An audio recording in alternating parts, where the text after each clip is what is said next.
कैसे हो आप सब? आप सब बहुत खुश हो और घर पे पढ़ाई बहुत अच्छे से आपने स्टार्ट कर दी है। जैसे कि आपकी डेट शीट्स 2021 की आ गई है, 2021 की डेट शीट आ गई है बोर्ड्स के फर्स्ट टर्म की। तो आपके नवंबर लास्ट से बोर्ड्स स्टार्ट है। तो प्यारे बच्चों, बिल्कुल टाइम वेस्ट मत करो, अच्छे से पढ़ाई करो। आज हम प्यारे बच्चों रियल नंबर चैप्टर के केस स्टडी के ऊपर बेस्ड कुछ क्वेश्चंस करेंगे। ये क्वेश्चंस इतने इंपॉर्टेंट है कि कोई भी वर्ड प्रॉब्लम आप अच्छे से कर सकते हो अगर आपको इन दो क्वेश्चन का कंसेप्ट समझ में आ गया तो बिना टाइम वेस्ट करे जल्दी से हम स्टार्ट करते हैं। क्वेश्चन नंबर फर्स्ट है, पहले क्वेश्चन समझो। There is a circular path around a sports field. एक स्पोर्ट्स फील्ड है, उसके पास सर्कुलर पाथ है, एक सर्कुलर पाथ है ऐसा। अब सोनिया है, यहां सोनिया लिख लो, ये दिस इज सोनिया, ठीक है। सोनिया, बुरा मत मानना, जो भी सोनिया हो बुरा मत मानना, मैंने ऐसा आपको मार्क करा है, ठीक है प्यारे बच्चों। Sonia takes 80 minutes to drive 1 round. Sonia को एक पूरा राउंड लगाने में, मतलब यहां से यहां पहुंचने में 18 मिनट, यानी कि 18 minute she requires 18 minute to complete 1 round. एक राउंड को कंप्लीट करने के लिए 18 मिनट लगते हैं। अब एक और, ये रवि आ गए। रवि भी एक से स्टार्ट करते हैं, सेम पॉइंट से। क्यों? क्योंकि क्वेश्चन में साफ साफ लिख रखा है they both start at the same time same point. मतलब ये सोनिया है तो इसी पॉइंट से, इसी पॉइंट पे रवि भी है, ठीक है। रवि भी यहीं से स्टार्ट होता है, ये सोनिया जा रही है, ठीक है, ये सोनिया भाग रही है, अब ये रवि भाग रहा है। ध्यान समझना, ये रवि धीरे धीरे धीरे धीरे धीरे धीरे कछुआ चाल करके भाग रहा है। तो उसको कितना टाइम लगता है? 12 मिनट लगते हैं। अब बात आती है सर कछुआ चाल और कछुए चाल में 12 मिनट लग रहे। अरे भाई, पहले कछुआ चाल से चल रहा था, बाद में स्पीड तेज हुई तो खरगोश से भी तेज स्पीड हो गई। इसका मतलब रवि जो है तेज भाग रहा था, बाद में से स्पीड तेज हुई, तेज भाग रहा था, या मान लो शुरू से तेज हो गई। कुल मिलाके बात यह है, सोनिया धीरे धीरे धीरे धीरे भागी थी और रवि तेज तेज तेज। रवि में एक चाह थी कि भाई मेरे को तो रेस जीतनी है, तो रवि तेज तेज भागने लग गया। तो रवि ने 12 मिनट में कंप्लीट कर ली, सोनिया में 18 मिनट में कंप्लीट करी, ठीक है। अब मेरी बात समझो, मेन मुद्दा अब आएगा, आपको एलसीएम निकालना है या एचसीएफ निकालना है, वो समझो। तो सोनिया ने 18 मिनट लगाए, रवि ने 12 मिनट लगाए, तो टोटल जो टाइम लगा, मेरी बात समझो, इन सबको दोनों को भागने में, इधर ध्यान दो, रवि को भागने में, सोनिया को भागने में जो भी टाइम लगेगा, टोटल टाइम जो भी लगा, ठीक है, वो टोटल अपन मान लेते हैं कितना लगा, 30 मिनट्स लगा, ठीक है भाई।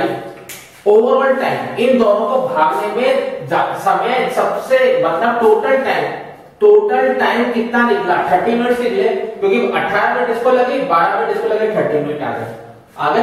तो दोनों को राउंड कंप्लीट करने में जो टोटल टाइम रिक्वायर्ड होगा 30 मिनट होगा। क्लियर? अब मुद्दा देखो, 30 मिनट है।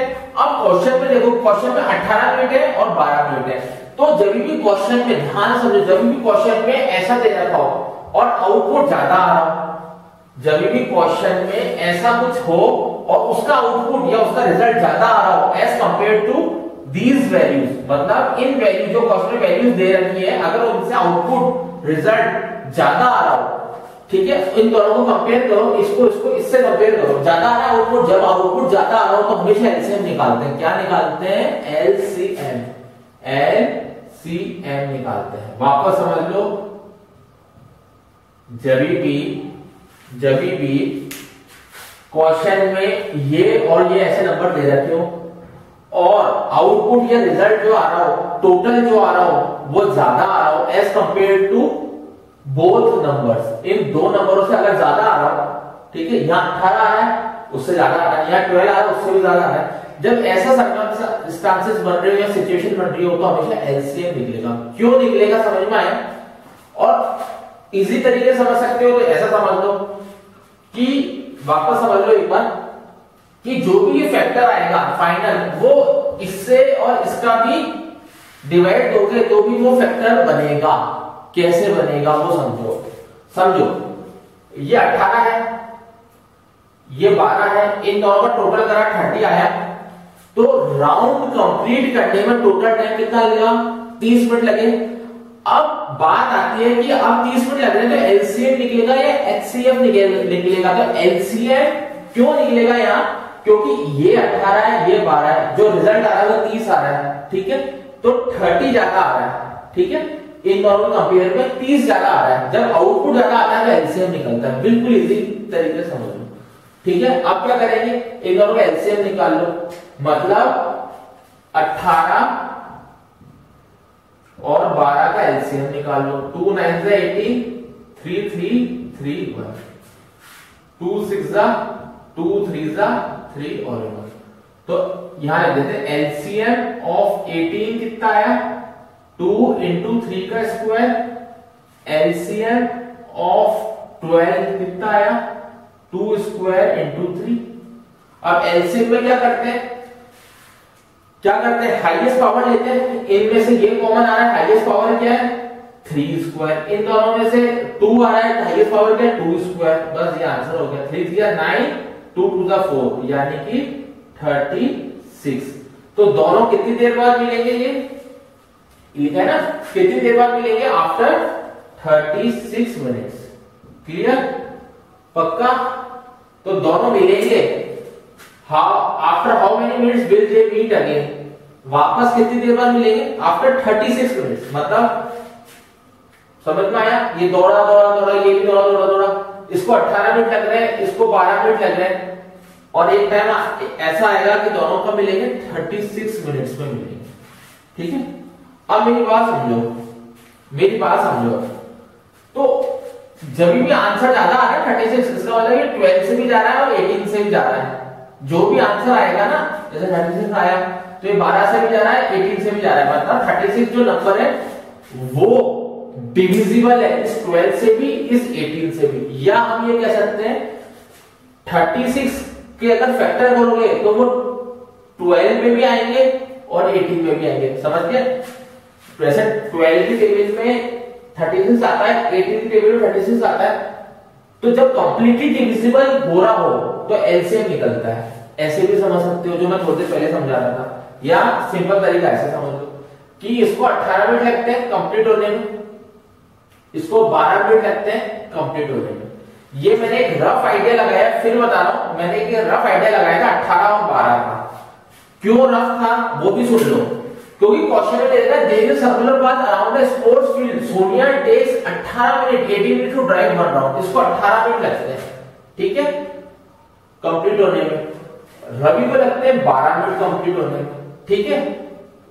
अब टोटल टाइम जो था 18 और 12 था, तो हमने आपको समझाने के लिए ऐड करके क्या होता है टोटल टाइम इतना लगना चाहिए, ठीक है। लेकिन कंसेप्ट क्या था कि दोनों में एलसीएम निकलेगा, जो भी आंसर आएगा वो 12 टेबल में भी आएगा और 18 टेबल में भी आएगा। तो ओवरऑल कहानी इतनी सी है प्यारे बच्चों कि जब भी क्वेश्चन में कोई चीज गिवन होती है और आउटपुट उससे ज्यादा आ रखा होता है तो हमेशा एलसीएम निकलता है। जैसे कि यहाँ हमने लमसम देखा 18 और 12 में टोटल टाइम ज्यादा आ रहा था, तो इस वजह से हमने एलसीएम निकाला, ठीक है। तो जल्दी से सेकंड क्वेश्चन स्टार्ट करते हैं। स्वीट सेलर मतलब होता है जो मिठाइयां सेल करता हो। उसके पास 420 काजू बर्फी और 130 यानी कि 420 तो काजू की बर्फी है और 130 बादाम की बर्फी है। She want to stack them in such a way, stack मतलब होता है सही तरीके से रखना, ऐसा रखना चाहता है, अरेंज करना चाहता है कि हर स्टैक में सेम नंबर आए। अब मेरी बात समझो, मैं इजी वे में समझाता हूं। ये मिठाई का डब्बा है, ठीक है, ये स्क्वायर जैसा लग रहा है, चलो स्क्वायर मान लो, ये मिठाई का डब्बा है। अब मेरी बात समझना, उसमें इसको काजू बर्फी भी जमानी है और इसको बादाम बर्फी भी जमानी है। जमाना मतलब अरेंज करनी है, ठीक है। यहाँ बादाम लिख लो या काजू लिख लो, अपने हिसाब से कर सकते हो। काजू बादाम काजू ऑल्टरनेट लेना हो, आप काजू ले लो, फिर बादाम ले लो। इसमें ऐसा कुछ दे ही रखा, अपने हिसाब से करना है। बस कैसे करना है कि काजू की बर्फी यहाँ के आ रहा है, यहाँ पे भी के आ रहा है, यहाँ पे मतलब मेरी बात समझो, कितनी आ रही है? 1 2 3 4 5 आ रही है। तो आगे वाले उसमें भी 5 ही बर्फी आनी चाहिए बादाम की। ठीक है, ऐसे काजू, ये काजू, ये काजू, ये काजू, बादाम बादाम बादाम बादाम। ठीक है, समझ में आया? नहीं आया? वापस समझो, ये काजू बर्फी है, ये बादाम बर्फी है, दोनों को she wants to stack them in such a way, वो इस तरीके से अरेंज करना चाहती है कि हर स्टैक में सेम नंबर हो, जैसे 5 है यहाँ 5, यहाँ 5, यहाँ 5। क्लियर? पक्का? ये 4, ये 4, ये 4, ये 4, ये 4, मतलब ये 4 कैसे? 1 2 3 4, ये देखिए 1 2 3 4, 1 2 3 4 5, देखो यहाँ 5, यहाँ 5 5, ऐसे स्टैक चल रहा है, मतलब बिल्कुल वेल अरेंज चल रहा है। पक्का? तो ये क्वेश्चन में कह रहा है इसको ऐसा अरेंज करना है, और ऐसा अरेंज करना है कि कम से कम एरिया कवर करे, मतलब डब्बे में कम एरिया में अच्छे से बर्फी अरेंज मिल जाए। तो ये कह रहा है हर स्टैक में what is the number of each barfi, her stack में कितनी बर्फी आएगी, what is the number of each barfi that can be placed in each stack, कितनी नंबर ऑफ बर्फीज आएगी। अब मेरी बात समझो, अब आईक्यू लगाओ। पहले वाले क्वेश्चन में क्या था? पहले वाले क्वेश्चन में क्या था? जो हमने 9 और 12 निकाला तो टाइम, टोटल टाइम ज्यादा आ रहा था, मतलब एलसीएम निकल रहा था। अब एक आईक्यू लगाओ इस क्वेश्चन में, क्वेश्चन नंबर सेकंड में 420 और 130 है। अकॉर्डिंग टू क्वेश्चन आपको बर्फी अरेंज करनी है, ठीक है, पर्टिकुलर ऐसे। तो आप बताओ इसमें बर्फियां जो हर स्टेट में अरेंज करोगे वो इन दोनों के सम से ज्यादा अरेंज करोगे या इन दोनों के सम से कम अरेंज करोगे? नहीं आया समझ। इसमें जो बर्फियां जमाओगे ना प्यारे बच्चों, लाडले बच्चों, ध्यान समझो, कंसेप्ट समझो। इसमें जो बर्फियां तैयार करके जमा रहे हो ना, वो जो इन दोनों का टोटल आएगा भाई, जो भी टोटल आएगा, सपोज मान लो इनका, सपोज को सही निकालते हैं टोटल 3 को 550 टोटल आ रहा है, 550 टोटल बर्फी। तो आपके हर स्टेट में 550 से ज्यादा जमा रहे हो क्या? अरे 550 तो टोटल है, तो डब्बे में इस बॉक्स में कितनी जमेगी? पर्टिकुलर इसमें हर स्टेट में कितनी जमेगी? कितनी जमेगी? 550 से कम जमेगी। टोटल 550 है टोटल, तो हर स्टेट में 550 से कम जमेगी। अरे एक स्टेट में 550 कहां से आ जाएगी? इसमें ये कह रहा है कि हर स्टेट में ही जमाना है, तो एक स्टेट में तो 550 आएगी, तो टुकड़ों में आएगी। मतलब सपोज यहाँ 5, यहाँ 5, यहाँ 5, यहाँ 5, ये आ रही है। यहाँ पे 5, सपोज मान लो यहाँ 5, यहाँ 5, यहाँ 5, यहाँ 5, तो इन दोनों का 420 और 130 का जो टोटल आ रहा है उससे कम ही जम रही है। जब कम हो, टोटल से कम हो, ठीक है, तो एचसीएफ निकलता, हाईएस्ट कॉमन फैक्टर। क्या निकलता? Highest common factor. पक्का? निकालो भाई, 420 और 130 के एचसीएफ निकालो। साथ निकाल दे, अलग अलग निकाले, बोलो साथ में निकाल लेते हैं। 2 2 जा 4, 2 1 जा 2 0, 2 6 जा 12, 2 5 जा 10। अब किससे जा रहा है? 5 से जा रहा है। 5 4 जा 20, 5 2 जा 10, 5 1 जा 5, 5 3 जा 15। क्लियर? अब इन दोनों का कोई कॉमन फैक्टर है ही नहीं। कॉमन फैक्टर नहीं आ रहा ना, कॉमन फैक्टर समझते हो? मतलब अगर यार 2 लिखूं, ये 2 से ये जा रहा है लेकिन ये नहीं जा रहा, ये नहीं जा रहा ना, नहीं जा रहा ना, इसका मतलब कॉमन फैक्टर है ही नहीं। तो इसका आंसर क्या हो गया? 5 2 जा 10, यानी कि 10 बर्फीज हर में कितनी जमेगी? 10 10 10 10 करके बर्फियां जमेगी। अब ये कह रहा है how many trays are required to keep all barfis, कितनी बर्फीज चाहिए, कितनी बर्फीज को रखने कितनी ट्रेस चाहिए, समझो कितने बॉक्सेस चाहिए बर्फीज को रखने के लिए। अब कैसे करें भैया? बहुत ध्यान समझना, बहुत प्यारा क्वेश्चन है, बहुत ध्यान समझना। 10 बर्फी हो गई, मतलब what is the number of each barfi that can be placed in each state. ठीक है, तो 10 बर्फी आ गई, तो सिंपल सी बात है, 10 बर्फी, इधर ध्यान दो अच्छे से प्यारे बच्चों, 10 बर्फी बर्फीज के लिए, ठीक है, 10 बर्फीज के लिए, ये 10 बर्फीज है ना, तो 10 बर्फीज के लिए आपको कितनी स्टैक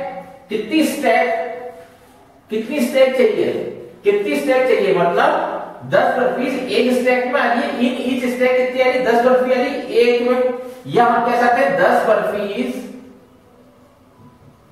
एक स्टैक में आ रही है, तो 550 क्या है ये बर्फीज कितने स्टैक में आएगी, ये पूछ रहा है आपसे, ये पूछ रहा है भाई 10 बर्फी एक स्टैक में आ रही है तो 550 बर्फी कितने स्टैक्स में आएगी, कैसे करते हैं देखो। अगर मैं इसको ऐसे भी लिख सकता हूं कि एक स्टैक में 10 बर्फी आ रही है,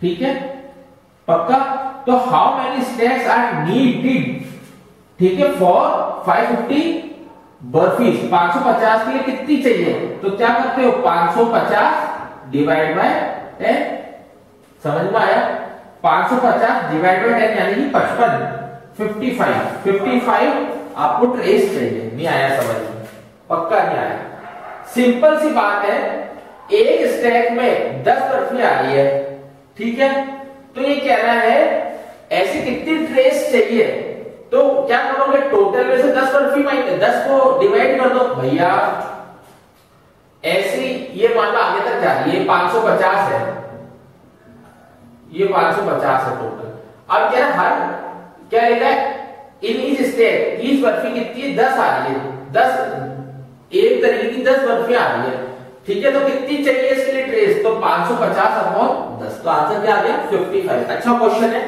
आपको फर्क समझ में आया एलसीएम और एचसीएफ के बीच में, एलसीएम कब निकलेगा वापस समझ लो, जब कोई भी आउटपुट या रिजल्ट आने वाला होगा वो इन दोनों से जब ज्यादा आएगा, इन दोनों से जब ज्यादा की बात करेंगे, ज्यादा आ सकता है, ठीक है, तो एलसीएम निकलेगा।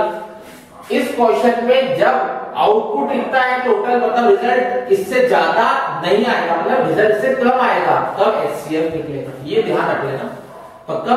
बाकी बहुत सारे लोग मैक्सिमम और मिनिमम से बताते हैं कि क्वेश्चन में मैक्सिमम हो तो ऐसा कर लो, मिनिमम हो तो ऐसा कर लो, वो भी कर सकते हो, और ये कंसेप्चुअल है, कंसेप्ट के साथ है, क्लियर, होप आपको अच्छा समझ में आया। Thank you so much.